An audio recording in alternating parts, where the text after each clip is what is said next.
আমাদের দেশে হবে সেই ছেলে কবে, কথায় না বড় হয়ে কাজে বড় হবে। প্রতিদিনের মতো আজকেও সকালটা শুরু করলাম কাজের মাধ্যমে। আমার এই মুরগির ঘরটার বেড়াটা যেহেতু কমপ্লিট করা হয়নি, তাই ভাবলাম আজকে এই কাজটা করা শুরু করা যাক।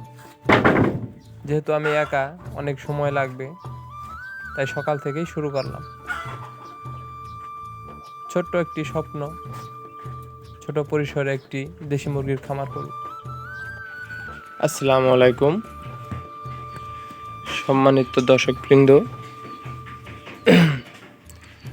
আজকে আমি টার্গেট নিয়েছি আমার এই 200 দেশি মুরগির জন্য যে ঘরটা তৈরি করতেছি সেটার কাজটা একটু শেষ দেওয়ার জন্য। মাটি কাটারা বাকি থাকবে, কিন্তু এই যে প্লাস্টিকের নেটের যে বেড়াটা সেটা আমি আজকে কমপ্লিট করতে চাইতেছি। আমি এর জন্য কাঠগুলো এনে রেখেছি। এই যে আমার কাঠ,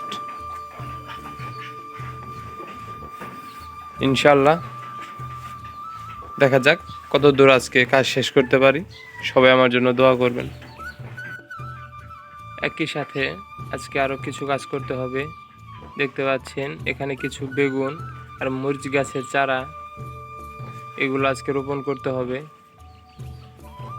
তা না হলে এগুলো মারা যাওয়ার সম্ভাবনা বেশি। আজ 2 দিন হলে এগুলো এনে রেখেছি।